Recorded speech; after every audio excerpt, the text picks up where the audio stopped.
শুধুমাত্র একটি ডিম দিয়ে এই দারুণ মজার নাস্তা রেসিপিটি বানিয়ে নিতে পারবেন আপনিও মাত্র 10 মিনিটে।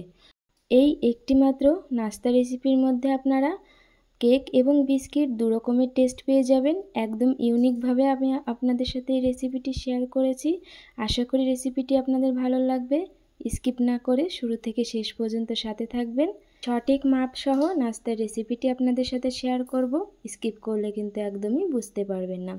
নমস্কার বন্ধুরা, আমি মেঘলা, কুক উইথ মেঘলার আরও একটি নতুন রেসিপির সাথে আপনাদের সবাইকে অনেক অনেক স্বাগত। নাস্তাটি তৈরির জন্য প্রথমে আমি এখানে একটি ডিম ফাটিয়ে নিচ্ছি। আপনারা যদি এই নাস্তাটি একটু বেশি পরিমাণে বানাতে চান তাহলে এখানে ডিমের পরিমাণ ডাবল করে দেবেন।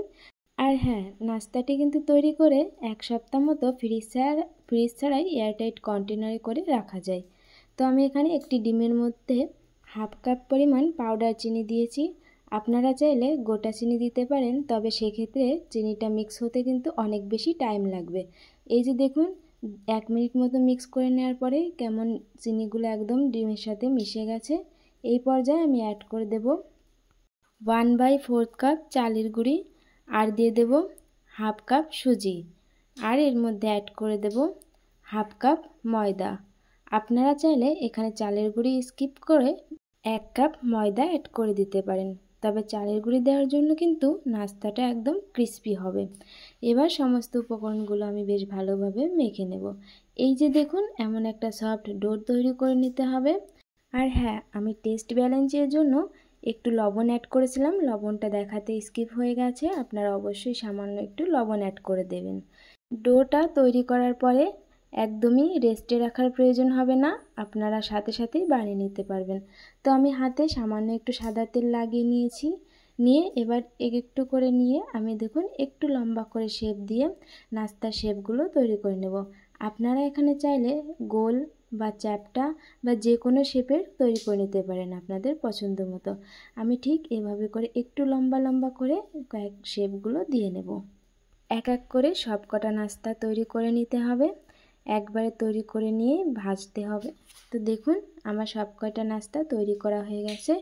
বেশ একটা ডিমে কিন্তু অনেকগুলোই হয়ে গেছে। আমি এখানে আগে থেকে কড়াইয়ে কিছুটা তেল গরম করে রেখেছিলাম। এবার এই তেলের মধ্যে এক এক করে আমি নাস্তাগুলো দিয়ে দেব। নাস্তাগুলো দেওয়ার সময় তেলের হিটটা মিডিয়াম রাখতে হবে, আর সম্পূর্ণ নাস্তাটাই কিন্তু মিডিয়াম টু লো হিটে ভাজতে হবে। হাই হিটে ভাজতে গেলে উপরের অংশটা পুড়ে যাবে আর ভেতরটা কাঁচা থেকে যাবে। তো আপনারা চেষ্টা করবেন একটু সময় নিয়ে মিডিয়াম টু লো হিটে ভাজার। আমি এক এক করে নাস্তাগুলো দিয়ে একটু পরে যখনই নাস্তাগুলো একটু লাল লাল হয়ে আসবে উল্টে পাল্টে দিতে হবে। খেয়াল করলে দেখতে পারবেন যখন নাস্তাগুলো আমি তৈরি করেছিলাম একদমই কিন্তু সরু সরু করেছিলাম, আর এগুলো এখন তেলের মধ্যে দেওয়ার পরে কতটা ফুলেছে।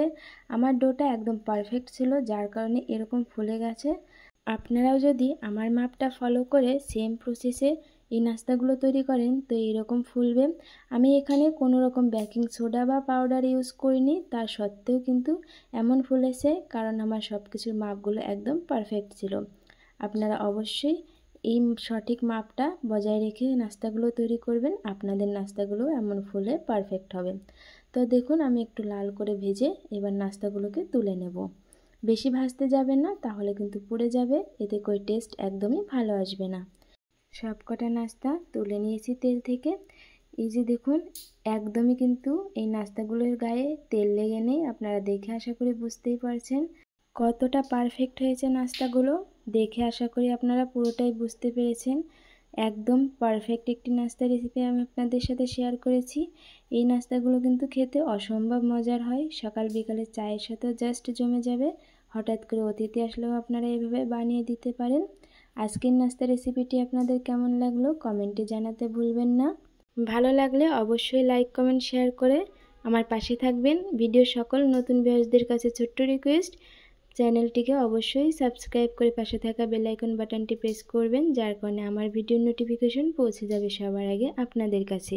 সবাই ভালো থাকবেন, সুস্থ থাকবেন। দেখা হচ্ছে আবার একটা নতুন রেসিপির সাথে, ততক্ষণের জন্য টাটা।